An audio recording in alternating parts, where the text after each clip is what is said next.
आप एक अच्छे वक्ता हैं, आपको संविधान बचाना है, आपको आरक्षण बचाना है, आपको जातिवाद पे काम करना है, आपको पॉलिटिक्स करनी है, आपको सत्ता हासिल करनी है, आपको अपने समाज को सत्ता में लेकर आना है, ये सारे अगर आपको काम करने हैं तो आप तुरंत प्रभाव से जो है चीवर उतार दीजिए और आप जो है एक सामाजिक कार्यकर्ता, सामाजिक नेता बनकर काम कीजिए, बहुत अच्छा रहेगा।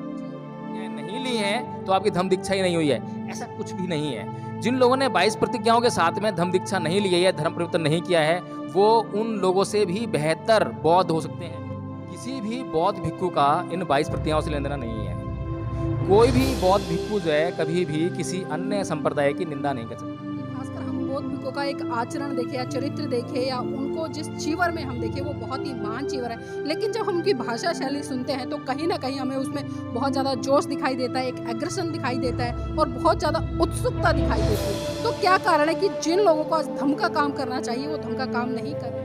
वक्ताओं से आग्रह करना चाहता हूं जो जिन्हें आज बड़े बड़े मंच मिल रहे हैं, जो सोशल मीडिया में बहुत हाईलाइटेड हैं, वे लोग जो हैं अपने वक्तव्य को थोड़ा सा सुधारने का प्रयास करें। जो जनता चाह रही है वो ना परोसें, बल्कि जो आपके पास ज्ञान है, जिस ज्ञान से जो है जनता का उद्धार हो सकता है, जनता को मार्गदर्शन मिल सकता है, वह ज्ञान उस जनता के सामने रखें। तो वक्तागण हैं वो बुद्ध धर्म का अध्ययन करेंगे और बौद्ध धर्म पर अगर वक्तव्य करेंगे तो इस देश में बौद्ध धर्म का प्रचार प्रसार होगा। अंधविश्वास, पाखंड, रूढ़िवाद, ये जो चीज़ें हैं जो मनुष्य का जो है नुकसान कर रही हैं, ये चीज़ें बुद्ध के धम्म के प्रभाव के आगे टिक नहीं सकती हैं। तो स्पष्ट है जो है हिंदुओं को खुश होना चाहिए कि परम पूज्य बाबा साहेब डॉक्टर अम्बेडकर ने धर्म का परिवर्तन तो किया, लेकिन उसका असर इस देश में नहीं हुआ।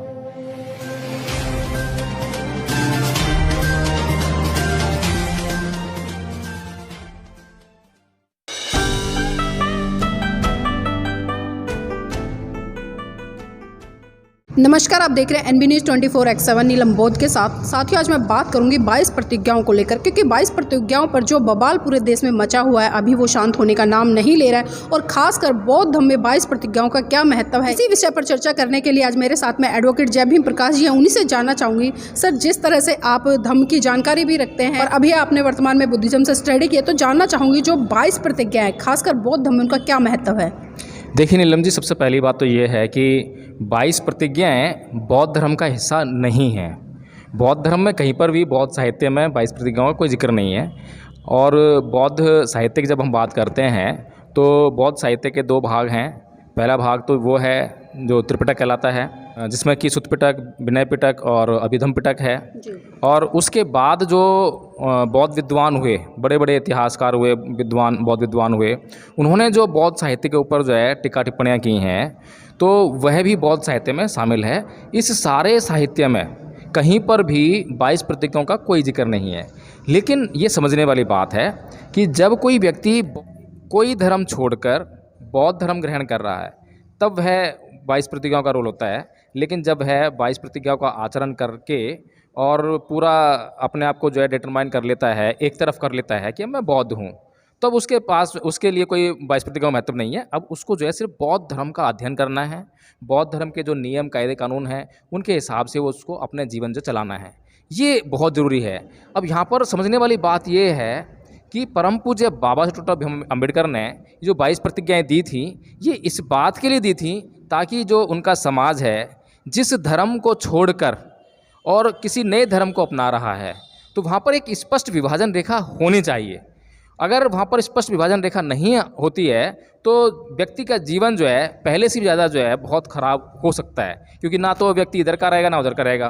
कहते हैं कि धोबी के कुत्ता ना घर का ना घाट का, और ये भी कहता है कि दो नावों में पैर रखने वाला जो है वो डूबने का ही खतरा रहता है, और डूबता ही है वो अक्सर जो है। तो इस डूबन से बचाने के लिए परम पूज्य बाबा साहेब डॉक्टर भीम अम्बेडकर ने, क्योंकि उनके ऊपर बहुत बड़ी जिम्मेदारी थी अपने समाज का नेतृत्व करने के लिए, तो अपने समाज को उन्हें लीड करना था धम्म के मामले में, एक धम्म का मार्ग उनको दिखाना था। तो अगर धम्म का मार्ग भी दिखाया, लोगों ने उसको अपनाया भी, लेकिन उनको कुछ फ़ायदा नहीं हुआ, तो इसकी तोहमत भी परम पूज्य बाबा साहेब डॉक्टर अम्बेडकर पर आने वाली थी। तो इस बात को तय करने के लिए कि जो रास्ता मैं दिखा रहा हूँ वो रास्ता उनको जो है मंजिल तक पहुँचाए, या उस रास्ते पर चलकर जो है उन लोगों को फ़ायदा होना ही चाहिए, इसलिए परम पूज्य बाबा अम्बेडकर को ये 22 प्रतिज्ञाओं का प्रोविज़न जो है डालना पड़ा। लेकिन इसका बौद्ध धर्म से कोई लेना देना नहीं है, ये बात स्पष्ट कर लेनी चाहिए। बहुत से हिंदू लोग जो आपत्ति कर रहे हैं कि बौद्ध धर्म में कहाँ 22 प्रतिज्ञाएँ। अरे भाई साहब, बौद्ध धर्म में कहीं 22 प्रतिज्ञाएँ नहीं हैं, लेकिन एक चीज़ को निश्चित करने के लिए कि वह अब तक जो था वो अब नहीं है। ये अगर हम 22 प्रतिज्ञा को पढ़ें तो उसमें जो यही तो है, उसमें एक हिस्सा है कि मैं क्या नहीं करूँगा, दूसरा हिस्सा है कि मैं क्या करूँगा। तो ये तो हर एक धर्म परिवर्तन में होता है, चाहे कोई मुसलमान से बौद्ध बने, ईसाई से बौद्ध बने, कुछ भी छोड़कर आ रहा है तो जो पूर्ववत स्थिति थी उसको छोड़कर अब नई स्थिति को जो है वो धारण करने के लिए जा रहा है। ये तो यही इसका उद्देश्य है 22 प्रतिज्ञाओं का। सर साथ साथ ये भी जानना चाहूँगी, जिस तरह से लोग बात कर रहे हैं और चर्चाएं हो रही है, क्योंकि जो हिंदू धर्म के लोग थे वो हिंदू धर्म छोड़ के बौद्ध धर्म की शरण में आए, तो क्या ये सवाल बनता है कि जो मुस्लिम है या जैन है या सिख है या ईसाई है, वो लोग अगर अपने धर्म को छोड़ के बुद्धिज़्म में आते हैं तो वो किस तरह की प्रतिज्ञाएं लेंगे? देखिए नीलम जी, सीधी सी बात है कि हिंदू धर्म में जो है बाबा साहेब डॉक्टर भीमराव अम्बेडकर ने जो 22 प्रतिज्ञाएं दी हैं, तो जो हिंदू धर्म में लोग थे वो उनका कोई एक देवी नहीं है, एक देवता नहीं है, एक ईश्वर नहीं है, बहुत सारे ईश्वर हैं, बहुत सारे देव देवताएं हैं। तो बाबा साहेब डॉक्टर भीमराव अम्बेडकर को जो है ये स्पष्ट रूप से कहना पड़ा है अपने लोगों को कि मैं ब्रह्मा विष्णु महेश, ये 3 शीर्ष पर जो है ईश्वर हैं हिंदुओं के, कि पहले तो इनको नहीं मानूंगा, उसके बाद जो है गौरी गणपति वगैरह वगैरह के इनको मैं देवता नहीं मानूंगा, ईश्वर नहीं मानूंगा और इनकी पूजा नहीं करूंगा। विष्णु का अवतार हैं, मतलब जितना भी पाखंड हिंदुओं ने जो है इस देश में फैला रखा था उसको स्पष्ट करते हुए एक एक प्रतिज्ञा दिलानी पड़ी है। नहीं तो एक ही प्रतिज्ञा में वो कह सकते थे कि मैं हिंदू धर्म को नहीं मानूंगा, अब मेरा हिंदू धर्म से कोई नाता नहीं है, अब मैं बौद्ध धर्म को मानूंगा।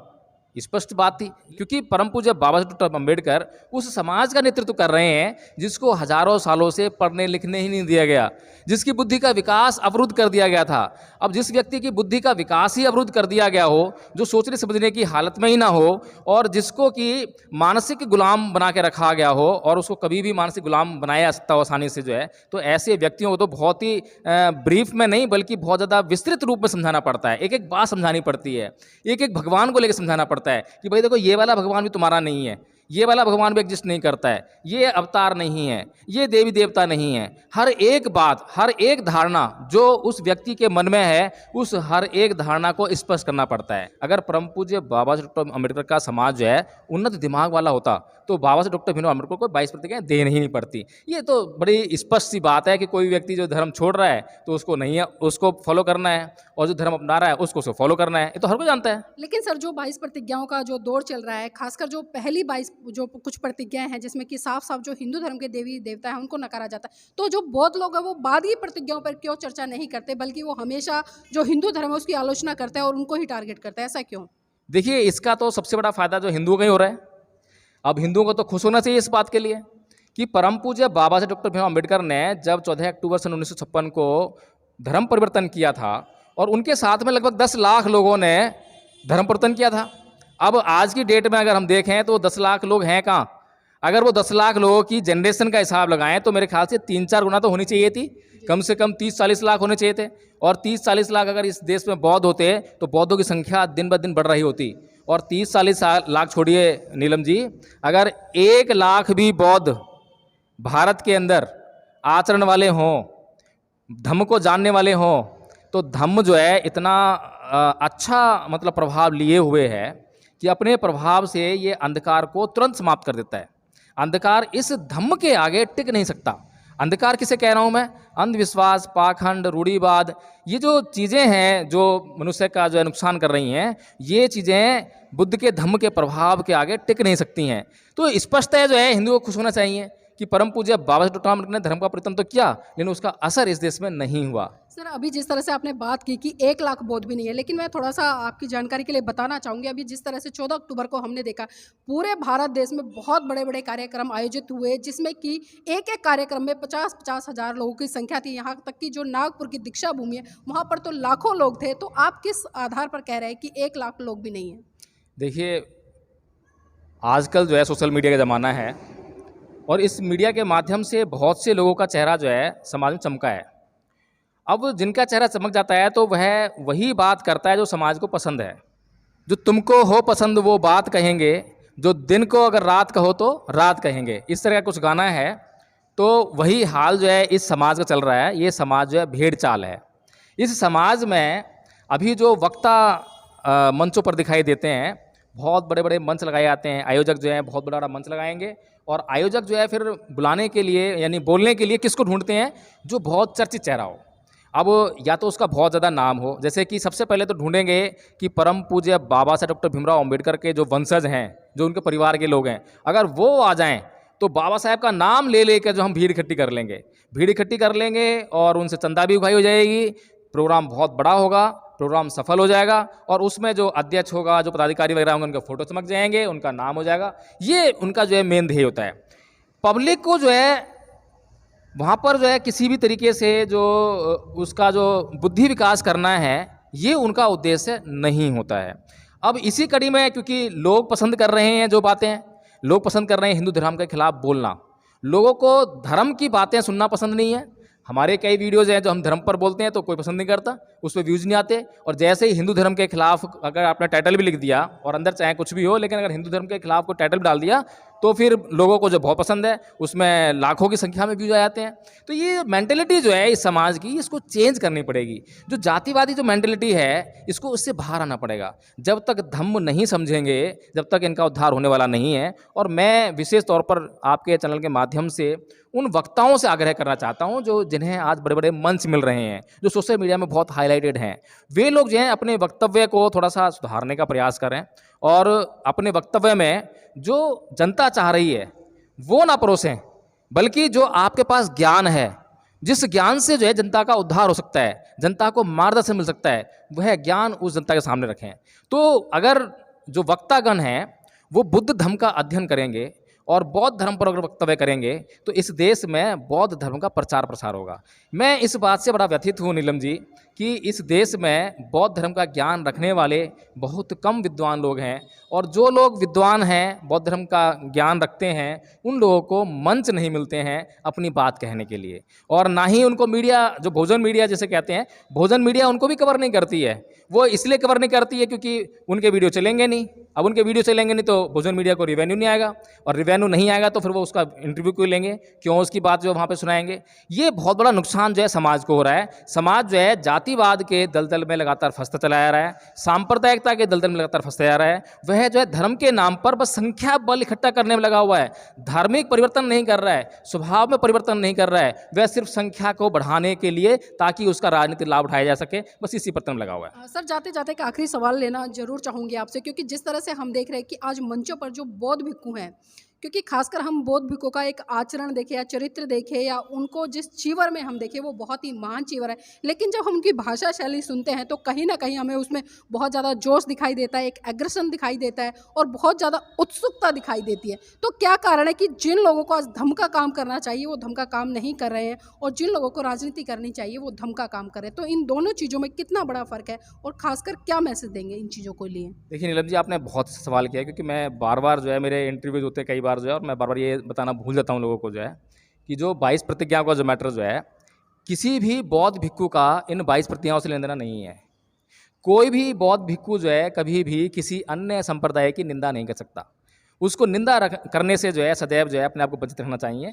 प्रति प्रश्न पैदा करने चाहिए उसको, जो है लोगों को समझाने के लिए जिस चीज़ की जरूरत है वो करनी चाहिए। लेकिन जो डॉक्टर भीमराव अंबेडकर के द्वारा दी गई 22 प्रतिज्ञाएं, आप ध्यान से जरा इस बात को सुनिएगा कि जो बाबा साहब डॉक्टर भीमराव अंबेडकर 14 अक्टूबर 1956 को मंच पर खड़े होकर अपने लोगों को 22 प्रतिज्ञा दिलवा रहे हैं, वहाँ कोई बौद्ध भिक्खु वो 22 प्रतिज्ञा नहीं दिलवा रहा, बाबा साहेब दिलवा रहे हैं। क्योंकि बाबा साहेब एक सामाजिक कार्यकर्ता हैं, बाबा साहेब समाज का उद्धार चाहते हैं, वे कर सकते हैं ये सब जो है। लेकिन कोई भी बौद्ध भिक्खु अगर खड़ा होकर मंच के माध्यम से और 22 प्रतिज्ञाएं दिलाए या 22 प्रतिज्ञाओं में शामिल हो, ये उसके लिए शोभनीय नहीं है। उसका काम है दीक्षित करना।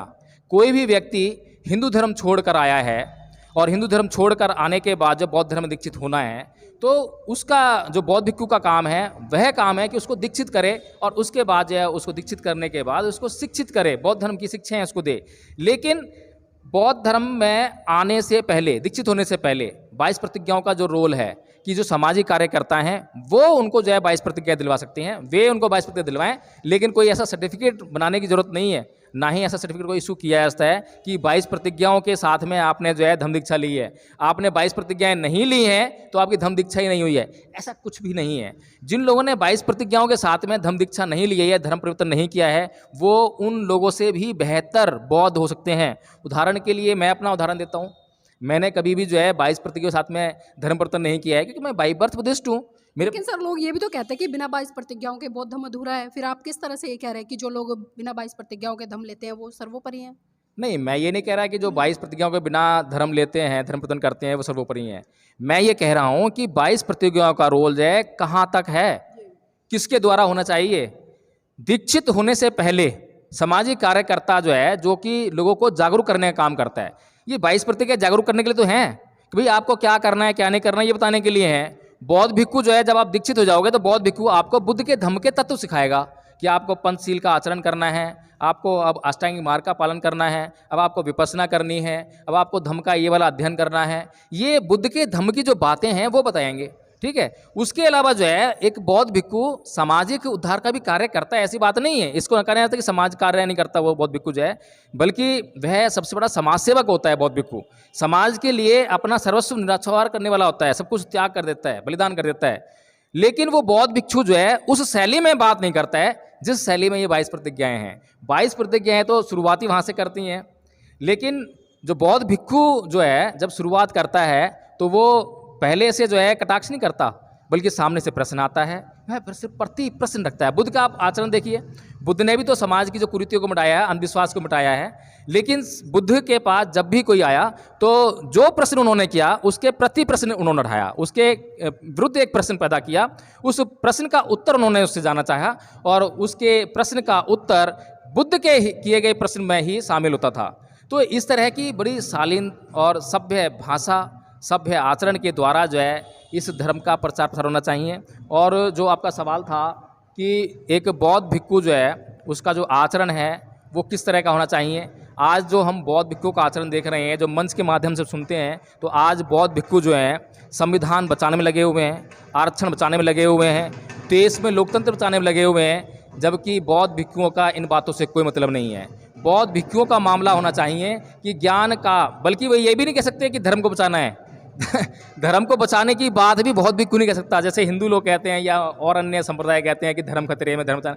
भैया धर्म खतरे में कभी नहीं होता है। खतरे में होती है तुम्हारा अहम, तुम्हारा अहंकार, तुम्हारा संप्रदाय, तुम्हारा गुट, तुम्हारा वर्ग, ये सब जो है खतरे में होते हैं। लेकिन धर्म को खतरा क्या? धर्म तो सनातन है, सर्वकालिक है, सार्वजनीन है, सार्वभौमिक है, तो हर जगह है। जो उसको ग्रहण करेगा वो उसका हो जाएगा। तो इसलिए जो बौद्ध भिक्खु जो है, जो आचरण रहित होकर जो बात करते हैं, जो क्रोधित होकर बात करते हैं, जो अपने जो बौद्ध भिक्खु का जो स्वभाव होना चाहिए विनय के अनुसार, उसको छोड़ते हुए जो बात करते हैं, मैं तो ये कहता हूँ नीलम जी कि उन्हें तुरंत प्रभाव से अपना जीवन उतार कर जो है एक सामाजिक कार्यकर्ता बन जाना चाहिए। आप एक अच्छे स्पीकर हैं, आप एक अच्छे वक्ता हैं, आपको संविधान बचाना है, आपको आरक्षण बचाना है, आपको जो है जाति का जो उद्धार करना है, आपको जातिवाद पे काम करना है, आपको पॉलिटिक्स करनी है, आपको सत्ता हासिल करनी है, आपको अपने समाज को सत्ता में लेकर आना है। ये सारे अगर आपको काम करने हैं तो आप तुरंत प्रभाव से जो है चीवर उतार दीजिए और आप जो है एक सामाजिक कार्यकर्ता, सामाजिक नेता बनकर काम कीजिए, बहुत अच्छा रहेगा। जी, बहुत बहुत धन्यवाद सर आज की इस चर्चा में जुड़ने के लिए। और देखिए बिल्कुल कई बातें सर ने यहाँ पर बताई और बिल्कुल स्पष्ट कर दिया है, चाहे मैं बौद्ध भिक्खुओं की बात करूँ या जिस तरह से जो 22 प्रतिज्ञाओं ने तूल पकड़ा उसकी बात करूँ, तो यहाँ पर बिल्कुल एक स्पष्ट निष्कर्ष निकल कर आया है कि जो बौद्ध भिक्खु है उसका काम है धर्म का प्रचार व प्रसार करना, ना कि मंचों के माध्यम से उग्र भाषण देना या जो एक चीवर पहनकर अपने आप को एक नेता के रूप में प्रस्तुत करना। क्योंकि आप बौद्ध भिक्खु है और धर्म की कुछ गरिमाएं होती है, अगर आप धर्म को सही रूप में मनोसात करके प्रचारित व प्रसारित करेंगे तो सही रूप में बुद्ध की वही विचारधारा जिससे कि भारत गौरवान्वित हुआ वो होगी। और जिस तरह से जो 22 प्रतिज्ञाओं को लेकर बवाल मचा है, वो 22 प्रतिज्ञाएं किस लिए दी गई हैं, क्यों दी गई हैं, पहले लोगों को ये समझना पड़ेगा, ना कि बेफालतू में आकर उन पर अनाप शनाप टिप्पणियां करना। और खासकर एक दूसरे के धर्म पर जो टीका टिप्पणी करते हैं उसको भी हमें छोड़ना पड़ेगा, क्योंकि जो सही है और जो सत्य है और जो सनातन है उसको समझना पड़ेगा, तभी हम सही रूप से धर्म का प्रचार व प्रसार कर पाएंगे।